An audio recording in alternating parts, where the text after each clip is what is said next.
Hello, BookTube. I wanted to do a kind of response slash addendum video to something that I saw on the channel of Harris Craycraft. It's his eponymous channel. He made videos for a long time as a student. He did tech reviews that were very useful, very low-key, very insightful, and detailed about various tech used as a student. And then he took a break from making videos, and he has recently returned, and just recently he made a video called 17 Things I Love About My Kindle Paperwhite. The Kindle Paperwhite, just their mid-range, by far the most popular Kindle that they make. And the video was a little confusing to me in a number of different ways. Not only because it started giving off impressions that I know are not true. I'll leave a link to the video down below. If you watch it, you're going to think that this is actually an episode of Bro Watch. Not Baywatch. Not the greatest TV show in the history of the world, but Bro Watch, where I take some brotivational bro-tude grifter and rip them apart for 40 minutes. You might think that's what this is. If you watch his 17 Things I Love About My Kindle Paperwhite video, you're going to see a whole bunch of red flags. He has ridiculous facial hair. Good-looking young men should not wear facial hair. The ones that do tend to be brotivational grifters. He has a gigantic 5-pound analog watch. Not because there are any virtues in gigantic 5-pound analog watches, but because brotivational speakers tend to be intensely sexist, and they associate gigantic analog watches with madmen, when women had no legal rights and were the slaves of the men in their lives. That is not a thing to aspire for, and that's not even anything most of them would say outright. But that is the appeal. That is the source of the appeal. They have a chronometer on their phones, and they never stop looking at their phones. Never. And I mean never, including right in the middle of the very activity you would think they would be most unlikely to look at their phone. Right in the middle of that activity, at its climax, one might say, they are checking their phone. So they always know what time it is. The gigantic 5-pound analog watch is not for telling time. It's for recalling a time when women were not allowed to wear gigantic analog watches. He also has those cloth bracelets around his wrists, each one of which has a mystical significance of one kind or another. And perhaps worst of all, he has the BroTube cow crap ring that I have warned you about.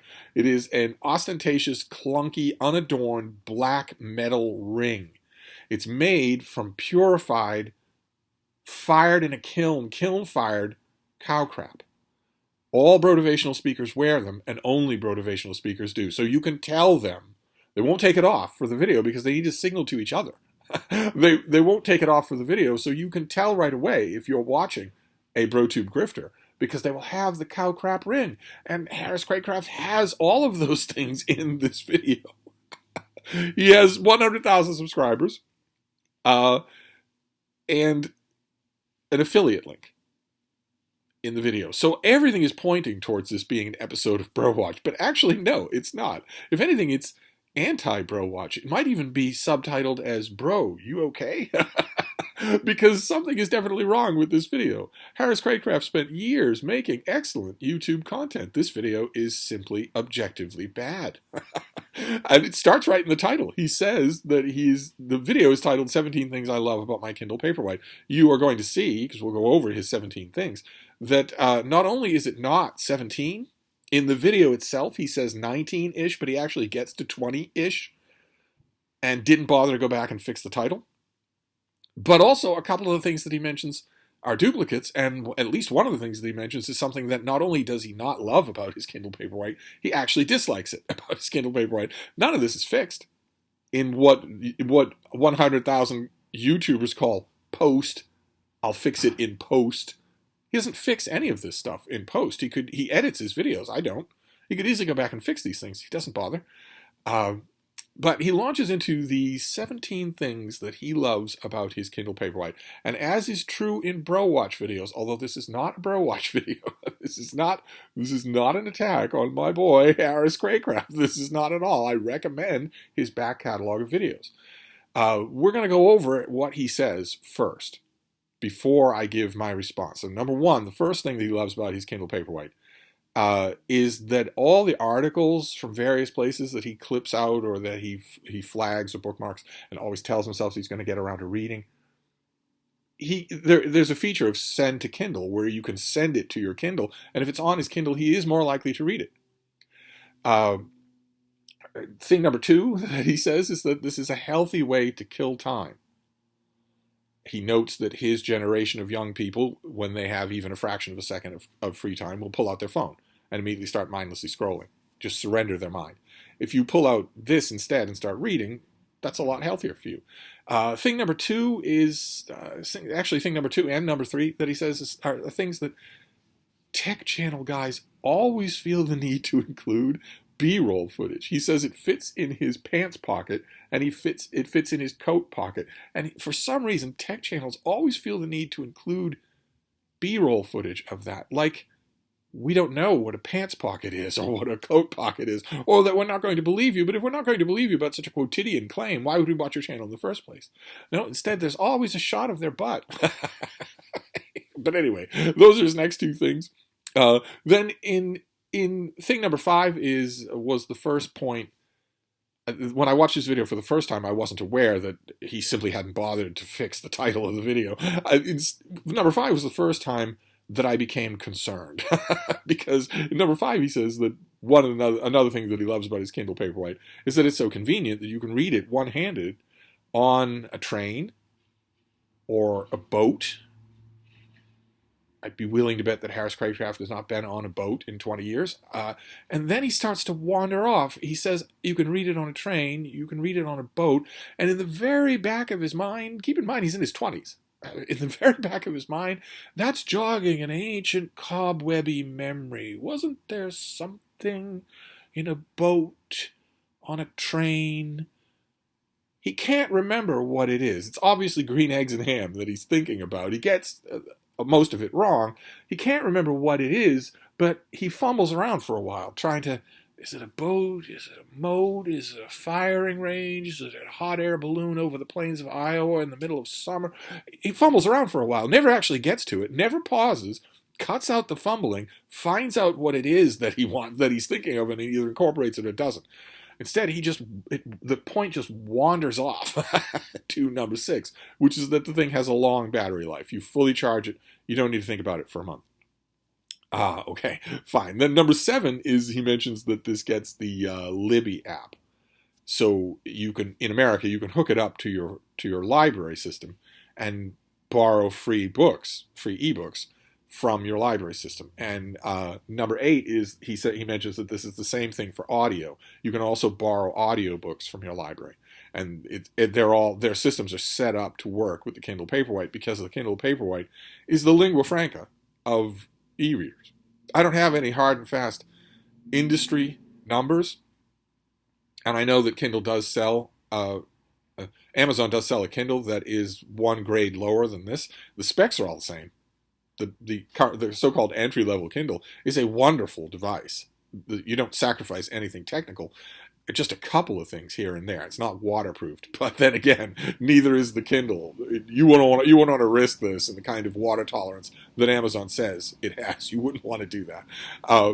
But even so, even though there is a technically cheaper volume, I'd be willing to bet that the Kindle Paperwhite has sold more units than any other e-reader in the Western world. And libraries know that. So you can get, right, you've got the Libby app. It'll work for books. It'll work for audiobooks. He also, thing number 9, here I became worried again. He mentions also that you can send books to this thing from, what's that thing? Project Gideon's Bible? Project Catapult? Project Gladiator movie on my Signal, Unleash Hell? He just wanders all over creation. Grandpa Simpson style. He's trying to think of Project Gutenberg. He finally settles on it, misnames it as Gutenberg Project, and doesn't cut that. He spends like 20 minutes fumbling around like he was my age, trying to figure out what the name of this thing is. Can't remember it. Almost starts to call it up on the video on his phone. A signal of defeat. if you are leaving in your tech video, you scrolling on your phone, Grandpa Simpson style, to find out what it is the hell you're talking about, you are admitting defeat. That has to be cut out. You either have to cut that out or you have to start the video over with your ducks in a row. It doesn't do that, but it is still right. He is still correct. You still can. He's still true. You can send tens of thousands of well-curated books from Project Gutenberg to your Kindle. So that is true no matter what it's called. Then thing number 10, he says this doesn't have blue light. Your e-reader doesn't have the same kind of retina-burning blue light that, for instance, your phone or your iPad does. And then he follows that up by saying, I think it doesn't. I don't know.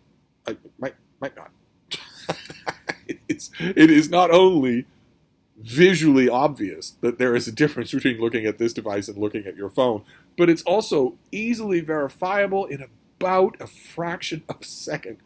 You've got that phone. You looked it up for Project Verdarian or whatever it's called. You could look up in a fraction of a second that, of course, the light is different on those two devices. Of course it is. He doesn't bother. Instead, he says, I'm pretty sure. Then thing number 11, he says, of the reasons why he loves his Kindle Paperwhite is that it doesn't have any commercials. By that, he means ads. Commercials are live action, but we get the point. He means no ads. Then he mentions that, of course, if you have a Kindle that does have ads, then it will have ads, but only on the lock screen and maybe the home screen. Not once you start reading, there won't be any little banner ads or anything like that. And you can, of course, as he mentions in his video, pay for the privilege of not being bothered with ads. I have found usually that those lock screen ads are not intrusive. Unless you want the completely clean experience, there's no reason to pay the extra amount of money. But Amazon takes that money seriously. They're not bilking you. They're not going to forget and still show you ads, so it's worthwhile.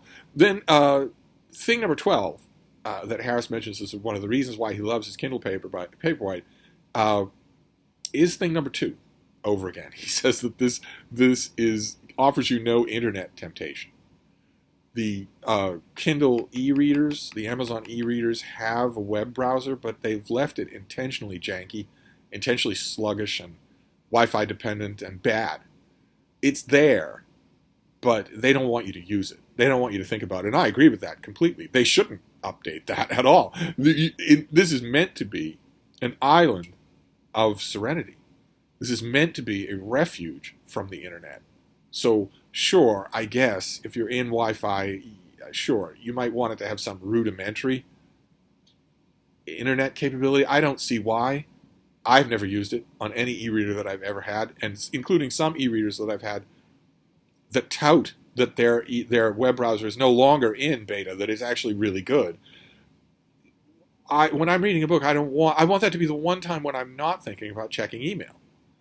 But he's correct. There is functionally no internet temptation on the Kindle Paperwhite. Then thing number 13 that he mentions, that's the reason why he loves his Paperwhite, is a big one, which is that unlike a print and paper book, this thing will help you. It will offer you help in the reading experience. It will offer you definitions. If you long press on a word, you will get its definition. It will offer you translations. If you encounter a block of text in the thing you're reading that is in a language other than the language that most of it is in, and a language that you don't know, you can get the device to translate it for you. And also with a long press, it will take you on a quick route, not a browser route, but a quick route to Wikipedia.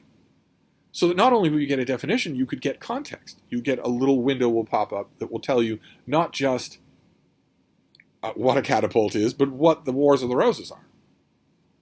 Right there in the reading experience. No going anywhere else. No going online and maybe getting tempted by videos of people running up a ramp to dive into a pool in the middle of winter, but the pool is frozen over and they hit the ice and they bounce around like a ball and they're in agony and you're laughing your head off. Nothing like that. It's not nothing like that. It's right in the reading experience. That is very, very useful. Then thing number 14, again, I worried because Harris says in thing number 14 that the screen is sweet. Dude, it's sweet. He is not talking about this function where on Kindle devices you can switch the device so that it shows you the cover of the book you're currently reading. He's not mentioning that. He's talking about the default backgrounds. And here, as in a couple of other places in the video, he seems to forget ordinary English words of vocabulary. The thing he's looking for is keys on a typewriter. He, I think, eventually gets around to word associating what an inkwell is, but it's not a pretty sight. It, again, could have been edited. It could have been smoothed out. If I mean, this video that he does is edited. There are edits in it. At one point, he just, phasically says, "Oh, my dog just barked," but he cuts out the bark. Cuts out the only thing that would have been interesting. It's one thing if you're doing your videos in an unscripted single take. Okay? Some of us can do that. If you can't do that, you should best not try. Or if you're going to try and stumble and try again and stumble again, then do the edits. Do the requisite edits. But no. No. Then thing number, where are we up to? 15? He says that this looks good. That the screen looks good. Except when it doesn't. And in his video, when he's saying it looks good, he then holds it up like this, directly to the angle of a light source that is going to wash out the whole screen. And why does he do that? I have no idea. It takes a lot of effort. Look, I'm trying really hard to get that to blank out. It takes a lot of effort to do that. So, okay, do you love that about your Kindle or don't you? He says it looks good except when it doesn't. Well, did we know that? I think we probably knew that. Right? Anyway, then the next thing, number 16, is that it's the latest models can wireless charge, which is really kind of neat.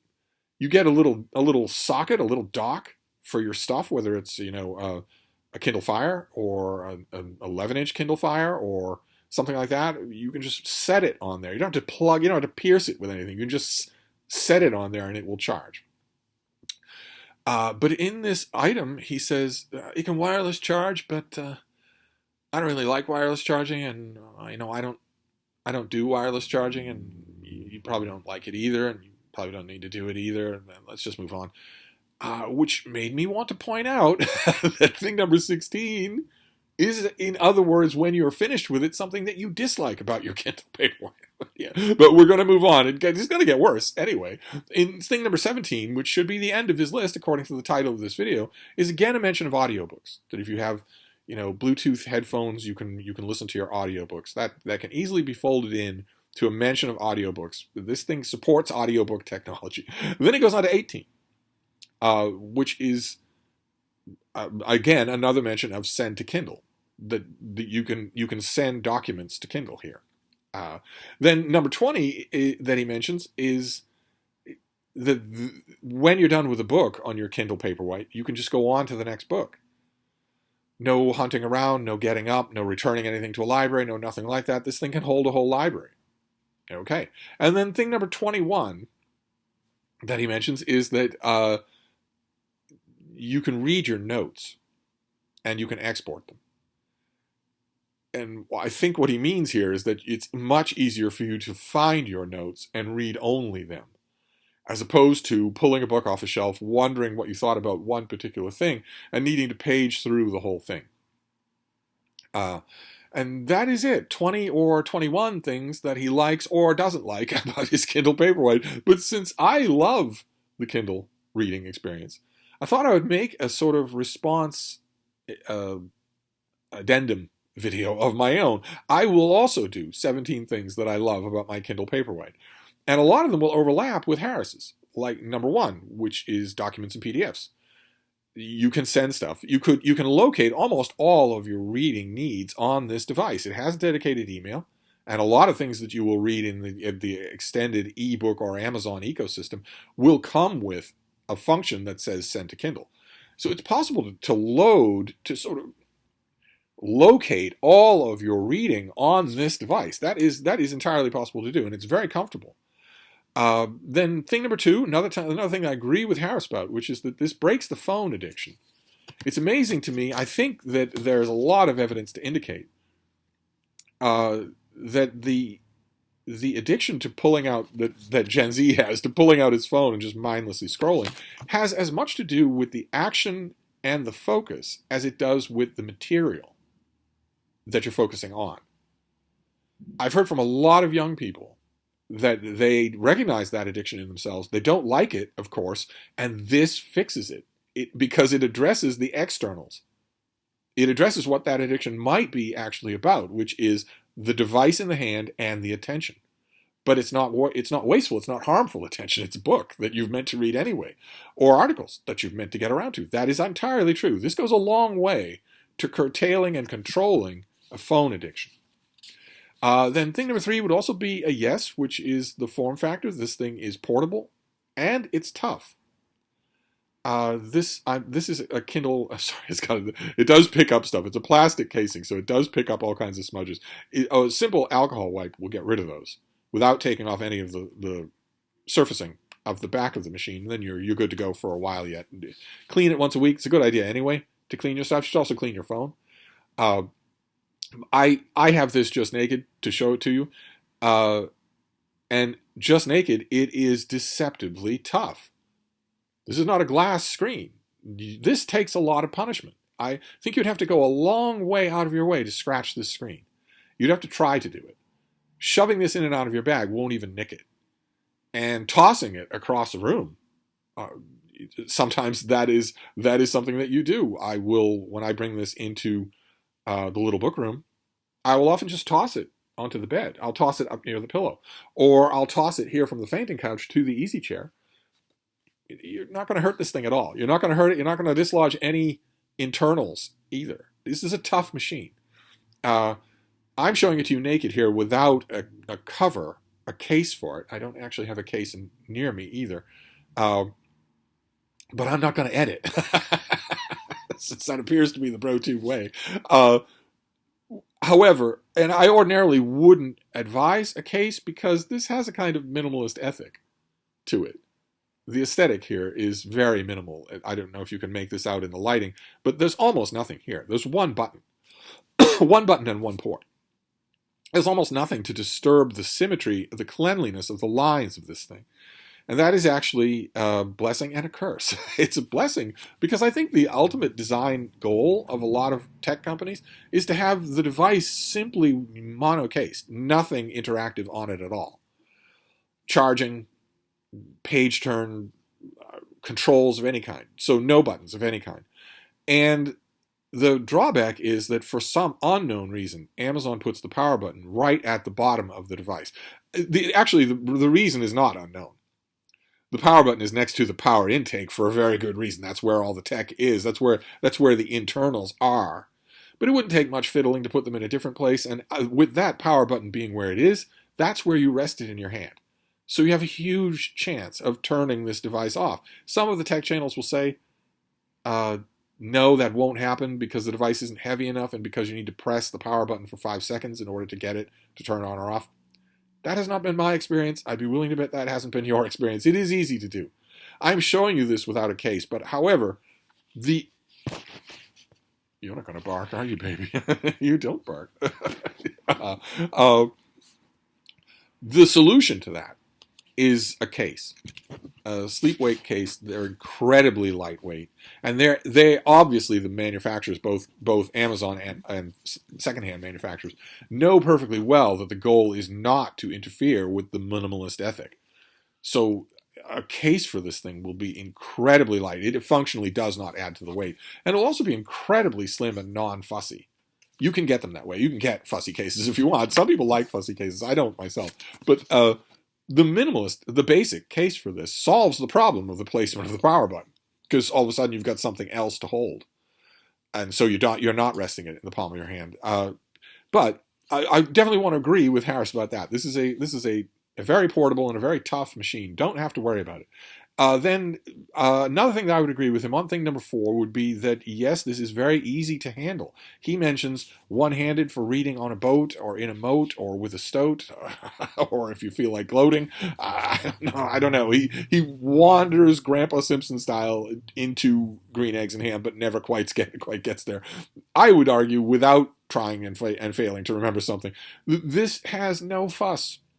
It has no fuss at all. When you pick this up, You do not have to worry that you are picking it up at the wrong angle, so the book is going to slip awkwardly out of its dust jacket, fall to the floor at 92 feet per second squared, and hit your toe. You don't have to worry about that. If you reached a certain point in the book and you want to check on something else, you don't have to use 10 fingers and 3 arms like Mr. Arix. You don't have to do anything like that. There's no fumbling with this at all. The book is completely under your control. It was meant to be that way. This is easy. There is no fumbling. There is no juggling. There is no nothing. You can handle the whole, and I'm talking even about on a crowded subway train. Harris is very familiar with the MBTA. On a crowded subway, good luck trying to pull a book, a print and paper book, out of your shoulder bag and start to read it. Good luck trying to do that without fumbling. You'll need 2 hands and you'll need a little room. This? No, absolutely not. This is a one-handed experience. So there's that. I would also go on to number 5. I would also agree with the long battery life. You charge one of these things, e-ink takes almost no power. Even if you are a massive reader, I read on mine for hours every day now. You're not going to wear down the battery in anything like the time that it takes a phone or an iPad, not in the slightest. And you can lengthen that by putting this in airplane mode. That will add a third to the battery life. And you won't need airplane mode because all you're doing is reading. The whole point of this thing is that you are doing distraction-free activity. So long battery life, right. Then number 6 would be, I would second Harris's point about Libby, for instance, or whatever your local system is. It will almost certainly coincide with Amazon. And for borrowing free content from your library, for borrowing electronic content from your library, whether it's books or audio, that is a big plus on this thing. The ability, some of you really love your libraries, I do too. The ability to have access to your whole library's catalog and borrow something and have it show up on this device, that's mighty, mighty convenient. Then number 7, yes indeed, the Gutenberg project. Yes indeed, Project Gutenberg is a miracle. I know I sing its praises on this channel all the time. I won't go into it in great length, but it's amazing. It is tens of thousands of books that are in the common domain, so you won't get anything new, but they're adding things all the time and improving their files all the time. And they are fuss-free and they are cleanly curated. Not Google books where the same title, Count of Monte Cristo, still might be free, but on page 310 you've got a pressed flower or the mimeographed butt cheek of an intern that was scanning the pages at $5 an hour and hating themselves and all of reality. You won't have any of that. Project Gutenberg is a miracle. They are a miracle of a resource for reading, and there's a huge amount of stuff out there, a huge amount. So I strongly second that. Then the next, number 8 would be, I want to clarify and second the point about no blue light. Harris said, there's no blue light, I think. I don't know. What do I know? You're a tech channel. What do you know? the reading experience, the health on your eyes is 10 times better on this device than on your phone or on an iPad. 10 times better. Not only for all of you who read on LCD screens all day long anyway, and the last thing you want when you're reading at home is to read on another LCD screen. I understand that completely. But also because of factors that you can see with your own eyes. I don't experience the kind of punitive eye strain that is often touted for these things, but even I can notice it. Read for an hour on your iPad. Pick a book and read for an hour on your iPad. Then shut the iPad off and close your eyes. There'll be bright, bright panels of light still working on your retina. That's not healthy. That doesn't happen with this. So that is entirely true. These are restful on the eyes. These are meant to be exactly like the book reading experience, only without the annoyances, without all the annoyances that all of us book lovers hate to admit are actually there. Then thing number 9 on my list would also be seconding something that Harris said. He didn't put high enough on his list, and he didn't stress it enough, which is that these things are interactive. Not in the way of the internet. You are still not watching cats sledding down snowy slopes. You're still not watching that weird family who has a wombat for a pet. No, but it's interactive in all the right ways. Because when you're reading a World War I history, or an old translation of War and Peace, or some old work of natural history, there will be terms in there that you will not know. And with a print and paper book, the print and paper book is saying to you with a completely placid face, tough. What do I care? I don't care at all. I don't know you're there. I was printed 100 years ago, long before you were born. I don't care whether you understand me or not. Here I am. Take me or leave me. That is not true with ebooks. Even the scrap heap of the ebook system that we have now, the ebook system has not been improved in 10 years. Imagine the miracles we could be looking at now if the industry had embraced them instead of racing to the bottom with overpricing them. Even so, the ancillary tools on an e-reading device are incredible. You are not alone. The book is not telling you take me or leave me. Instead, the device is saying, is there anything here I can help you with? Any term that you don't know, any language that you don't know, any reference that you don't know, simply long press. You can get a translation, you can get a definition, you can get Wikipedia. That's amazing.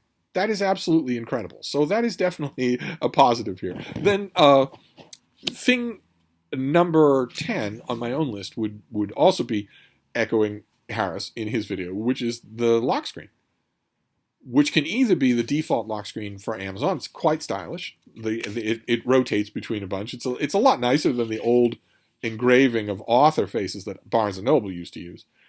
But also there's the option of you can switch in the settings to get it to show you the cover of the book you're currently reading, which is really neat. Even neater if you don't have a cover for your device. If it's just laying down, then you're going to see the cover of the book that you're reading. And this is, who did this? Peter Jackska. This is Decibel Triumphant. It's a historical novel set in the reign of the Roman Emperor Domitian during his non-stop wars with the Kingdom of Dacia. Here, taken from the viewpoint of the nephew of the ruler of Dacia and a major warrior in his own right, and the leader of necessarily the Band of Brothers style soldier group. Historical fiction, in other words, from time period that isn't usually covered, and definitely from a vantage point that isn't usually covered.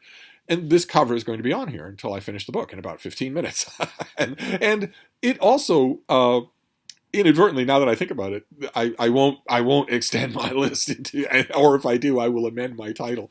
But not only does this point show you a strong point of the Kindle Paperwhite, which is that it shows you the cover of the book that you're currently reading, or it can, but also keep in mind this also applies to the last few points that I've said. This book was free. There are all sorts of services that you can sign up for online that will send you daily deals for free or cheap ebooks. All sorts of them. It's not just Amazon that will send you notifications like that. There are a whole bunch of places like that. You can get half a dozen books a day. Half a dozen books a day that are, as you can see, professionally formatted, professionally designed. Whether or not you're going to like them, whether or not they're any good is, up to you. You're going to have to read it. But this is not, no one would have believed that this was a self-published book 10 years ago. The self-published book didn't look like this 10 years ago. Instead, the cover would have been what your little nephew could draw. This is, in other words, a professional product. And you can get a dozen of them, half a dozen of them every day from those aggregator sites.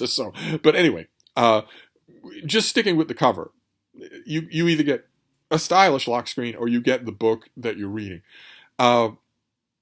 Then another thing that I want to second from Harris's video is the part about that he mentions it a little vaguely at the end of his video, but how when you finish one book, you can just start another one. Of course, if you finish one book, an analog book, print and paper, you can just start another one. But what he meant, and what I want to stress, is that you can fill this thing with books. You are carrying around a library, not just an electronic book. You're carrying around a library. You could put 1,000 books on this thing, 2,000. This particular Kindle Paperwhite has 3,750 books on it. Of all types. You can spend the time to organize them into shelves and collections so that you can easily find what you want, but anything, any kind of mood. Just those free books alone from those aggregator sites will quickly give you a library of several hundred books. That means if you're out and about, the library is not Wi-Fi dependent. You can roam through your library to your heart's content. If you're out and about, if you're on a long train ride or a long plane flight or on your moat, you can, and you finish a book, or even you fall out of love with what you're reading, you can find anything you've loaded onto this thing. It'll fit it all. That's incredible. That's a whole library in your hand. Then the last point of Harris's that I want to stress is about your notes.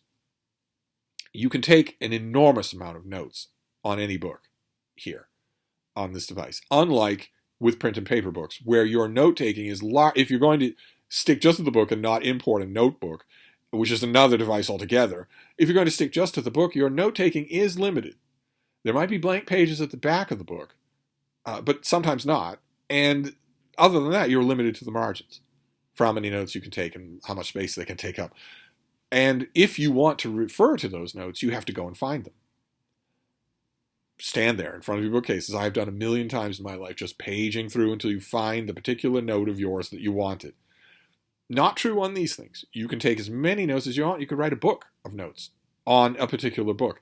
And not only can you call up the notes separate from the book, so you can just read the notes, and not only can you export those notes, so you can tell the device, here are all my notes, I want you to export these to my email. But you can also search them. You can search your notes for keywords. So even if you're in the same position as you would be with analog books, where you're standing there paging around, when I'm paging, I'm not standing there paging through some book on the Crusades or the Second Punic War because I'm wondering if I made a note. No, I remember that I made a note. I'm wondering which of my notes mentions this particular thing that I need, and I have to look through them all to find that. Not so here. You can search your notes. It's totally responsive to what you want. That's incredible. That is an amazing thing. Might not seem it, and maybe in your use case it won't be if you're just reading books and not ever annotating, if you're not a big annotator, or let's say, in addition to being a big annotator, let's say you're a critic. Oh my God, it's a godsend. It's manna in the desert, if that's true. So those are the points that I want to second from Harris's video. And I'll leave a link to his video down below, but I want to stress that it's not typical. It's not a typical video of his. I thought I would add a few more things, though, things that he doesn't mention. Number 13, for instance, is that this is private. No more being judged by what you're reading on the subway, on the train. No more having some stranger who you don't want any contact with. And if you're an introvert, as I imagine most of you are, you don't want any contact with any strangers. No more of them looking at what you're reading and using that as a way in to some sort of dumb conversation. Nothing like that. It's completely private. The one social norm that has evolved from us taking out devices, handheld devices, and looking at them in public, the one social norm that has evolved that is absolutely inviolable, you are committing a faux pas if you ignore it, is that if you're doing this, you are to be left alone. That is almost inviolable. Of course, attractive young women, I don't know how you are stronger than any of us. I don't know how you put up with it. Of course, attractive young women get that rule broken all the time. They would get that rule broken anyway. They could be on a subway actually conducting a kidney transaction. Someone would still try to chat them up. But usually, this social convention is ironclad. If you are looking at something, you will be left alone. So not only will people will not be judging you for what you're reading, but they won't be bothering you either. So it's private. My thing number 14 is that it's something Harris briefly touches on. It's lighter than any book. It's just easy to do. You can drop this from waist high, from shoulder high. You're not going to hurt the device, and you're not going to hurt yourself either. If it slides off the bed or if it slides off a shelf onto your dog, it's not going to hurt you, the bed, or you, or your dog. It's lighter than any book, and these things get lighter all the time. So there is a sort of an arms race involved in e-readers. It's a shadow of what it should be, but it still is true that they tend to be lighter with every iteration. Then thing number 15 is something also that Harris doesn't mention because he is very young. Aside from the egregious memory losses, I don't know what that explains, but one of the things that comes up a lot. In fact, I would argue that if you were to poll just the total body of Kindle Paperwhite owners, this would be one of the first 2 or 3 things they mention. You probably shouted it at the screen already, which is that you can change the font size of what you're reading. You can go into a text and make the words much bigger, much easier on your aged and tired eyes. I don't need to do that myself. I don't have much in the way of eye problems, but I know so many people where that is not only the strongest selling point for their Kindle Paperwhite, but it's the whole reason they got it. is that reading the print in their paper books, which of course you cannot change. Once again, a print and paper book is looking at you and saying, go F yourself. Like me or leave me. Everything about me is completely fixed. That's one of the reasons we find it so fascinating to find marginalia in a printed book. Because at least it's an addition. At least it's something different. A printed book says, tough. You either use me or you don't. You can't read my words? Tough. Somebody will come along who can. I don't care about you. With an e-reader, you can change your font size. That's incredible. That is an incredible game changer for a lot of people. Then my thing number 16 is that it keeps your place. No need for bookmarks. No need for hunting around or dog-earing pages. You can make as many bookmarks as you want. It will always bring you to the place where you were last reading. And it will also, when it brings you to the place where you were last reading, it will give you a discrete pop-up box saying, on a different device, maybe your phone, at a different reading period than the one you're in right now, you were at this location. Do you want to go to that location or do you want to stay on this location? It's just incredible. It's asking you did you catch up on some reading in the book that you've just opened on this Kindle Paperwhite? Did you maybe do some catch-up reading on that book on some other device? And if so, well, you don't want to go hunting for where you ended up on your phone. It will know that and it will tell you, do you want to go to that spot or do you want to stay here? It's just amazing. It's so weirdly futuristic that it's very, very helpful. And my number 17, because I'm going to stick to 17, my number 17 flows right from number 16 when I mentioned the futuristic part, which is something that doesn't get mentioned enough when it comes to Kindle Paperwhites. We'll stick with the Kindle Paperwhite for now, which is that this is inherently cool. This is just an inherently cool thing. I trust that that is not just me being a guy, being an 8-year-old boy. This is Star Trek. This is inherently cool to use in a way that books, of course, have their charm. Who could possibly think that more than I do? Of course they have their charm. They have defined my entire adult life. I love them dearly, and I have way, way too many of them. And I love handling them. I love rooting through them. I love finding things in them and putting things in them for other people to find. But this is also cool. Just amazingly cool. It's a little lightweight slab of plastic that can do miracles. And it doesn't do them finicky. It's not like if you treat it really well and ask it really nice and then use the proper incantations, it will do them. No, like I mentioned, this is a tough, snub-nosed device. It is expecting you to toss it around, to muscle it around. It's expecting to take some daily wear and tear. And even despite that, it can do marvels. This is the kind of thing that you would see someone using on Star Trek.